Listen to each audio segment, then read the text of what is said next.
Mari,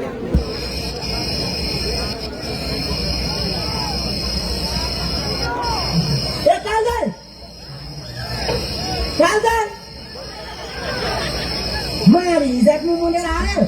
म आसेछु एकल दिन मुक्ता जो हो भन्ने बोल्नु किन वहाँ बन्दीपुरबाट भेनाहरू आसन गए वहाँ कहाँ झाम्रे नाच्नेहरू अहिले के भन्न आएको यहाँ घर काम त कहिले पनि भ्याइँदैन हुन्छ आमै परेर हिँड्छ नाच्न गाउन भनेपछि अब गाउँको इज्जत राख्नु भनेको तिमी नै हौ आफूले जिस्किन पर्छ कि सधैँ बुढी कन्ने भएर बस्छ नाच गा के बोकेर हिँडेको यो त्यही भेनाहरूलाई खुवाउन आएर भाले बोकेर लिएर आएको छु ल आउने है जसरी गाई मैले घर गएर चिटुक्क परेर लाउँछु हस्